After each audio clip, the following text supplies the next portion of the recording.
ایک انہوں نے کہا کہ ایک ہی روم ہے، ایک طرف بیٹا سوتا ہے، والدہ سوتی ہیں، تو وہ بیٹا جو ہے تہجد میں اٹھتا ہے تو وہ الارم لگا دیتا ہے، جس سے ماں کی نیند ڈسٹرب ہوتی ہے، تو وہ منع کرتی ہیں کہ یہ الارم نہ لگاؤ، کیا حکم شرع ہوگا؟ دیکھیں، فرائض ہوں یا واجبات ہوں، اس میں تو رعایت اللہ تبارک و تعالیٰ کی ہوگی، وہ بھی اگر بہت زیادہ ٹکراؤ یعنی حق العبد اور حق اللہ میں ٹکراؤ پیدا ہو جائے، اور اس میں تو کسی کا اختلاف نہیں ہوگا کہ سنن اور نوافل میں حق العبد کو فوقیت ہوگی تو لہٰذا تہجد ایک سنت نماز ہے، اس میں والدہ کے آرام کا لحاظ کرنا بہت ضروری ہے۔ آپ فرض کر لیں اگر یوں صورتحال ہوتی کہ آپ فجر کے لیے اٹھتے اور والدہ کہتی ہیں تیرے اٹھنے کی وجہ سے میری نیند خراب ہو جاتی ہے، نہ اٹھا کرو، یہ بات نہیں مانی جائے گی، کیونکہ اب فرض آ گیا ہے مقابل، لیکن یہ سنت ہے تو اس لیے والدہ کے آرام، ان کے معاملات کو پیش نظر رکھا جائے گا۔ اب اس میں یہ کریں آپ کہ اللہ تعالیٰ سے فریاد کریں کہ اللہ تعالیٰ میری وقت پر آنکھ کھلوا دینا، اور آپ سو جائیں، الارم نہ لگائیں۔ انشاءاللہ اللہ کی رحمت سے امید ہے کہ آپ فکر سے سوئیں گے تو آپ کی مقررہ وقت پر آنکھ کھل جائے گی۔ بس اپنے قریب کوئی گھڑی وغیرہ رکھ لیں تاکہ آنکھ کھلے تو فوراً ٹائم دیکھ لیں کہ ہو گیا ہے کہ نہیں، اور پھر آپ جا کر یعنی فجر کا ٹائم ہو گیا تو تہجد تو نہیں پڑھ سکتے، پھر تو فجر کے لیے اٹھنا ہے، لیکن آپ تہجد کی نیت سے سوئیں گے، مجھے اللہ کی رحمت سے امید ہے، اور پھر والدہ کے بعد ادب احترام ملحوظ ہے، تو امید ہے کہ انشاءاللہ آپ کی آنکھ وقت پر کھلے گی۔ پوچھا تھا کہ یہ عقیدے کی کیا اہمیت ہے، کہ عقیدہ سیکھنا کیوں ضروری ہے؟ ہم ایک مسلمان گھرانے میں پیدا ہوئے ہیں تو ٹھیک ہے مسلمان ہیں، ہمارا تو ہم جانتے ہیں اللہ تعالیٰ ایک ہے، اور اپنے رسول کو مانتے ہیں، قرآن پاک کو تسلیم کرتے ہیں۔ دیکھیں مسئلہ یہ ہوتا ہے کہ عقیدہ جو ہے وہ ایک ایسے اعتقاد اور یقین کا نام ہے جس کے پیچھے کوئی دلیل موجود ہوتی ہے، یعنی دلیل کے ذریعے آپ ایک یقین حاصل کرتے ہیں، اور اس یقین کا تعلق ہمارے مذہب سے ہوتا ہے، ایک مذہبی دلیل ہے تو اس کو ہم عقیدے کا نام دیتے ہیں۔ اور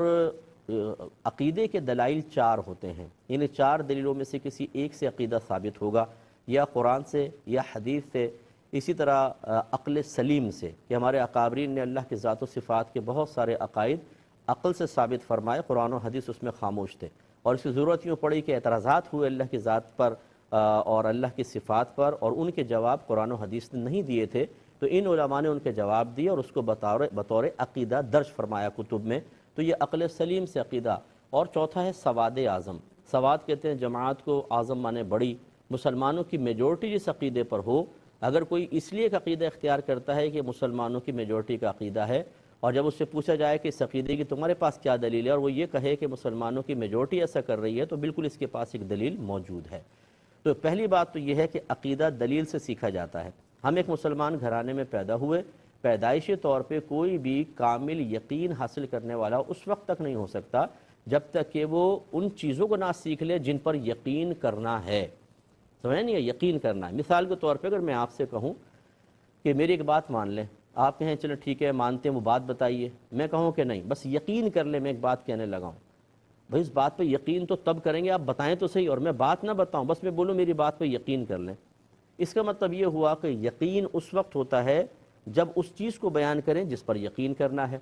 اور یقین ہی ایمان کا دوسرا نام ہے۔ اس کا مطلب یہ ہوا کہ وہ ضروری چیزیں جن پر ہمیں ایمان لانا ہے، یعنی جن کا یقین رکھنا ہے، یہ تو اسی وقت ہوگا جب ان چیزوں کے بارے میں معلوم ہوگا، اور ہم پیدائشی طور پہ ان چیزوں کی معرفت نہیں رکھتے ہیں، ان کا علم نہیں رکھتے ہیں۔ اسی لیے اگر کوئی ایک کافر کھڑا ہو کر ایک عام مسلمان کو کھڑا کر لے اور کہے کہ اللہ کی ذات و صفات کے بارے میں جو ضروری عقیدیں ذرا بیان تو کریں، تو وہ سوچ میں پڑ جائے گا کیا بیان کروں، قرآن کے بارے میں، نبیوں کے بارے میں، رسول، نبوت، رسالت، جن، فرشتے، جنت، دوزخ، تقدیر، آخرت، یہ وہ مخصوص چیزیں ہیں جن کے عقائد سیکھنے پڑیں گے دلیل کے ساتھ ان عقیدوں کی معرفت حاصل کرنے پڑے گی، بالکل دلیلوں کے ساتھ۔ جب معرفت حاصل ہوگی تب ان پر یقین حاصل ہو سکتا ہے، چیز معلوم نہ ہو تو یقین کس چیز کا؟ اس کا مطلب یہ ہوا کہ ہمارے گھروں میں مسلمان موجود ہیں، اپنے آپ کو مومن بھی کہتے ہیں، لیکن حقیقتاً ابھی چونکہ یقین کامل حاصل نہیں، اس وجہ سے ابھی ناقص ایمان ہے۔ یہ عقیدے کی اہمیت ہے کہ عقیدہ سیکھنا ہی ہوگا، نہیں سیکھیں گے تو کسی بھی وقت بدعتی ہو سکتے ہیں، یا خدا نخواستہ شیطان کفر میں مبتلا کر سکتا ہے۔